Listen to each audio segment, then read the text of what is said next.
Abay, mas mabilis pa daw gumaling ang stress dahil sa isang yakap. Yakap sul, ganyan. No? Totoo kaya ito? Nako, tara't alamin natin yan dito sa Fact na Fact.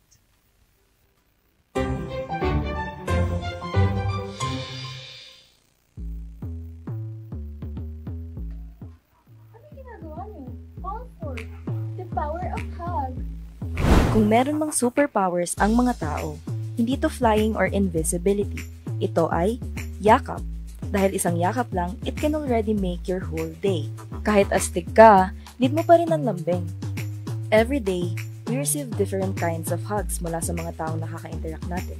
Pampatanggal ng pagod, pampa-ease of mind, at bonus na ang kilig syempre. Alam nyo ba, according to science, every time we hug, it triggers something in our brains. Hugs triggers the release of oxytocin, tinatawag din itong love hormone o cuddle hormone. Dahil according sa Healthline, it claims na tumataas daw ang level ng oxytocin tuwing nakikipag-hug o malapit tayo sa someone that we love. Oxytocin is associated with happiness at nakakabawas ng stress dahil nababawasan naman ito ang pag-produce ng cortisol o ang stress hormones nating mga tao. Gusto niyo bang malaman ng iba't ibang types ng yakap? Meron tayong bear hug, isang type of hug na hindi ka makahinga sa higpit. Side hug, yung pasimpleng tropa na yakap. Polite hug naman na ginagamit sa mga formal o unfamiliar settings para iparating ang respect at ma-maintain ang tamang distance. Meron ding back hug na typically for romantic lovers.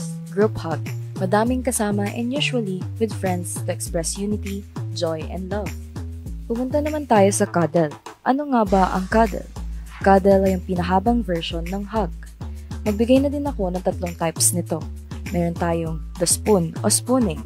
Meron tinatawag na big spoon or small spoon. Anong spoon ka dyan? We also have the love pillow na parang nasa music video kayo habang nilalaro ang buhok mo. Bongga! Last naman ay ang the blanket burrito. Para kasi kayong burrito dahil balot na balot at samahan mo pa ng movie at popcorn. Sana all.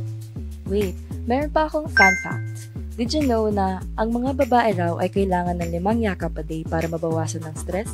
Sa mga lalaki naman ay kahit 2 to 3 hugs lang per day ay sapat na. Kaya ano pang hinihintay nyo mga ka-MB? Sakto sa weather oh. Hug your parents, friends, classmates, o pati na rin si crush. Kayo ba? Anong kind of hug at cuddle ang prefer nyo? Ako yung pangmatagalang hug. Yung long hug. Long hug.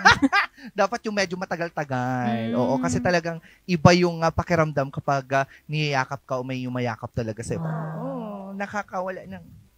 Sabi nila, Ganun ano lang. favorite na spoon sa hugging? Sa akin, tablespoon. O, hindi naman na yun. Oo. Siguro mga kayakap mo na dyan yung mga chichirya. Ay, hindi naman. Mga Yung mga big pillows. size. Pillows lang. Anyway,